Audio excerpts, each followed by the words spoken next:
Hello everybody, it's Chrissy from Chrissy's Beautiful Life and welcome back to Cutfile Wednesdays with me. I really love the way this turned out. So this is using a bit of my For the Love of Homemade kits, and I used the back side of the blue paper I'd wanted to use.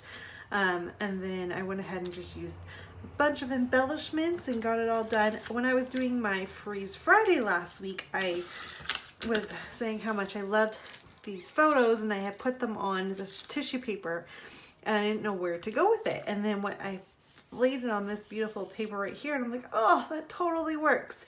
So I just kind of went with it.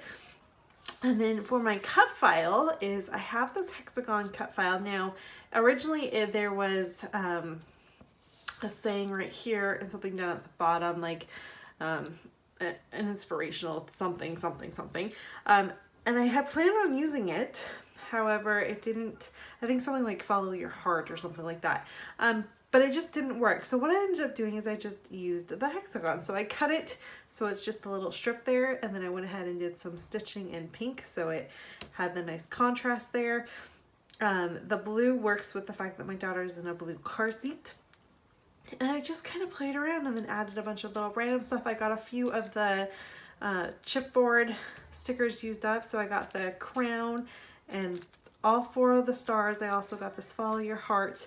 I went into that sticker sheet that I have on my, it's up on my wall, and it's just kind of been looking at it lately, and I got the word You Brighten My Day used up, so that was fun.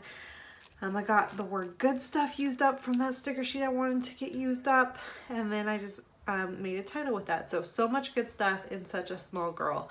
It's my title, and I just kind of played around, and then it did a nice little border. Now, for this series and this example here, really it's just highlighting how you can use a cut file as a very blended in basic shape and using it to do a fun stitching pattern. So this is a cool cut file because it already had the stitching. It was a stitching cut file, so it already had the holes to do it. However, there is a feature, if you're comfortable enough with your software, that you can make the lines be like little dotted lines or holes or whatever you want them to be, and that will turn it into a stitching cut file. So if you haven't given stitching on a cut file a shot, I recommend you giving that a try. It's fun, and it's a neat way to just add a little bit of texture and playfulness. It's a good way to add a color. Like you can see I blended the 2 colors together that way. It's a really good way to do that and to bring the whole layout in as a whole. So there was no real design. I mean, there's design to it, but I had no inspiration going into it other than the fact that I had started with this photo and laid it on top of that. I liked it. I just placed the cut file where I thought it was going to work.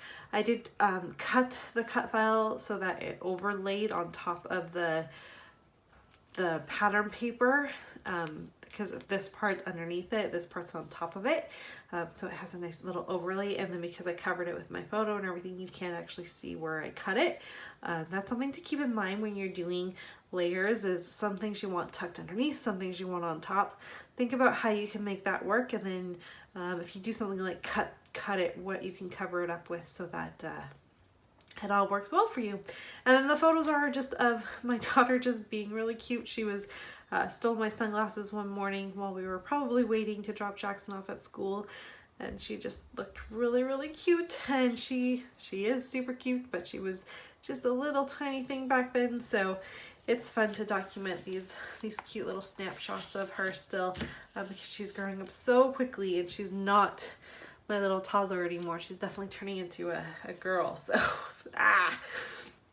but there you have it. So that is my second episode of using a cut file in a way that works for me and my style. So again, I find cut files hard to use because I find they're very dominating on a page, but this I feel like is very much blended in with the layout, and it just works well.